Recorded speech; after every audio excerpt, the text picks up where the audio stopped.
Você tem um minuto para Deus, Deus tem uma eternidade para você. Hoje nós vamos falar do conhecimento e do entendimento. O conhecimento, quando você lê a Bíblia, você tem conhecimento da Bíblia. Mas quando o Espírito te revela a Bíblia, aí você tem um entendimento da Bíblia. Eu quero navegar hoje no entendimento com você.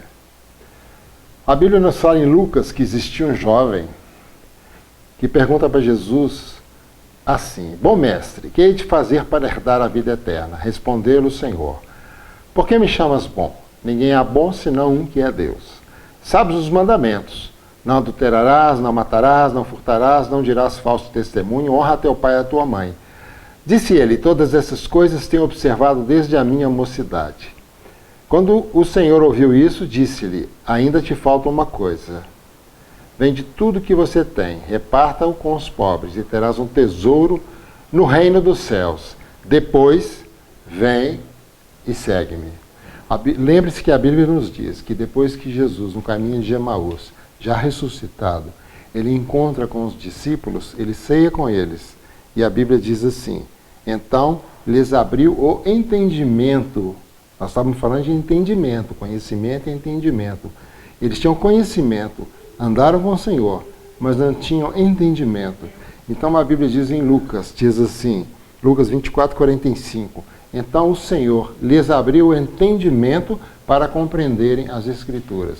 E daí para frente eles foram transformados em homens poderosos. Eu quero que você se transforme também em um homem poderoso com o Senhor. Vamos voltar na pergunta que ele faz para o Senhor. Mestre, o que eu preciso para herdar o reino dos céus? Quando ele olha o Senhor, quando ele olha Jesus, ele vê que faltava uma coisa. Ele sente que faltava uma coisa. Então ele pergunta: o que eu tenho que fazer para herdar o reino dos céus? Olha que ele era um seguidor da palavra. Ele disse: eu faço isso desde a minha mocidade. Mas ele viu que aquilo era insuficiente. Tinha algo mais que ele tinha que navegar. Então ele pergunta para o mestre: o que tenho que fazer para herdar o reino dos céus? E é hoje isso que nós vamos ter entendimento dessa pergunta. Uma pergunta que devia estar nos incomodando, nos perseguindo, perseguindo toda a igreja, perseguindo todos os líderes. Mestre, o que eu tenho que fazer para herdar o reino dos céus? Então o mestre responde para ele: falta-te uma coisa. Olha como é importante isso. Aquele jovem, ele era um religioso, ele seguia os mandamentos, ele devia ir às sinagogas, ele devia ler a palavra, saber todos os ensinamentos, mas o mestre fala: falta-te uma coisa. Vende o que você tem, dê aos pobres, e terás um tesouro no reino dos céus. Aí você vem e me segue. Só aí você vem e me segue. Mas primeiro faça o que eu estou te falando. Vende o que tem, se desliga, dê aos pobres, exerça misericórdia, porque eu sou a misericórdia encarnada. Você só poderá me seguir se você estiver sintonizado com a misericórdia. Vamos enriquecer um pouquinho mais, né? Isso que nós estamos vendo hoje. Existem mais, nós falamos da parábola do jovem rico, vamos falar agora da parábola de Zaqueu. Zaqueu era o quê? Ele não era um religioso, ele era um cobrador de impostos. Mas quando ele olha para o Senhor, quando ele olha para Machia, quando ele olha para Jesus, quando ele olha para Yeshua, são todos nomes de Jesus. Quando ele olha para o Salvador, ele sente que a misericórdia estava diante dele. Sem o Senhor falar nada, nada. Zaqueu vira e diz assim para ele: Senhor, dou a metade dos meus bens aos pobres. E se defraudei alguém, ele ainda acrescenta a misericórdia e a justiça. Se defraudei alguém, restituo quadruplicado. Então o que o Salvador diz? Hoje houve salvação nessa casa. Uma outra parábola, essas três parábolas têm que andar juntas na nossa vida. Uma terceira parábola é do bom samaritano. Aquele homem não era nada. Ele era simplesmente um homem que vinha pelo caminho. Ele não era religioso, ele não era nada. Ele era um homem que vinha pelo caminho. Só que antes dele, a Bíblia diz que passou um sacerdote, que poderia representar hoje a igreja, um sacerdote. E o que ela faz? No tocante a ver aquele homem ali, no sol sangrando, precisando de cuidados. O que ele faz, o sacerdote? Finge que não vê, passa batido. Depois vem um levita, que representa todo o louvor, esses grupos de louvor, todo esse louvor da igreja. Ele está representando isso aí. Quando ele olha aquele homem, ele finge que não vê, ele passa batido. E quando vem um samaritano, que não é religioso nem sacerdote, é um homem simples, mas que nele habitava a misericórdia, olha que coisa linda. Não, a misericórdia não habitava no sacerdote, a misericórdia não habitava no levita, mas a misericórdia habitava naquele homem samaritano. Isso é que fez toda a diferença. Então a Bíblia diz que ele pega aquele homem, cuida daquele homem, levanta para uma estrebaria, manda que cuidem dele, que ele pagará, faria todo o pagamento quando voltasse. Então o que o Senhor fala? Faça como ele. Eu quero te falar nessa noite. Faça como ele. Traga misericórdia para a sua vida, porque falta-te uma coisa. Medita nisso. Falta-te uma coisa. Mestre, o que eu tenho que fazer para herdar o reino dos céus?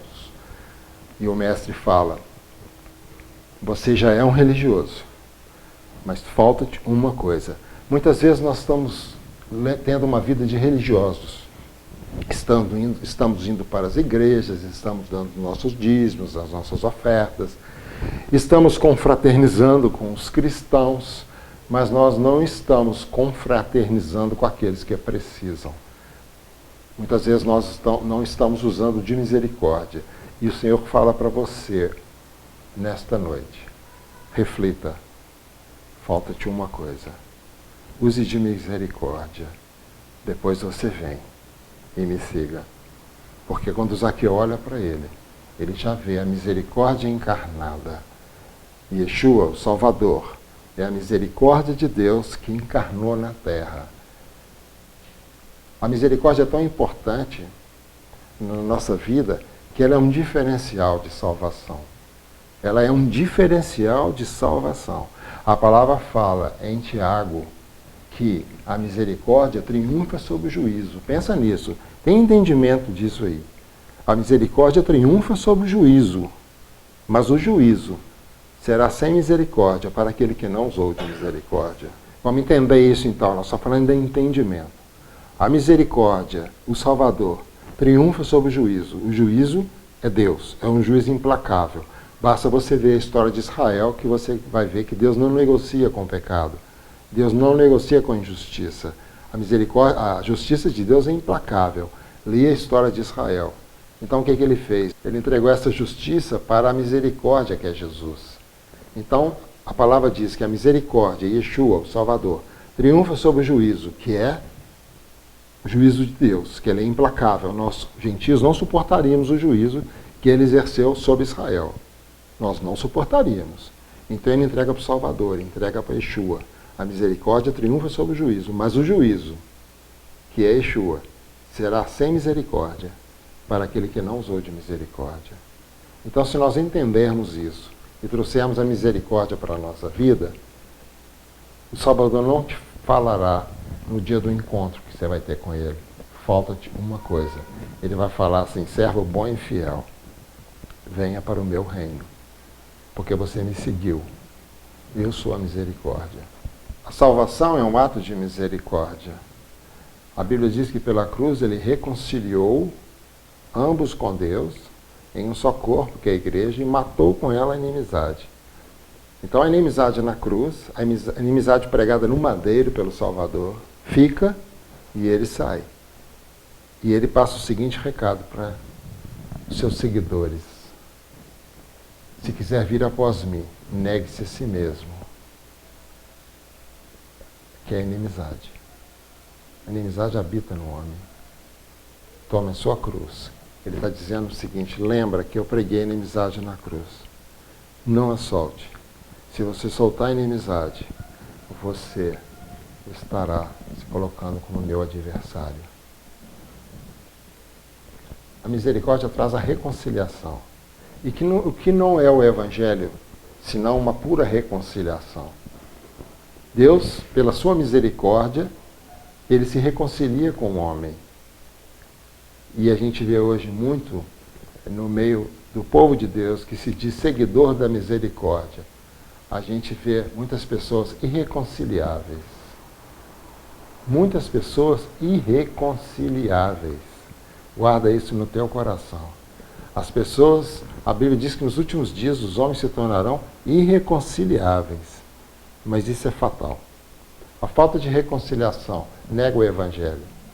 Quando não conseguimos lidar com isso, com reconciliação, nós estamos negando toda a obra de Deus na terra.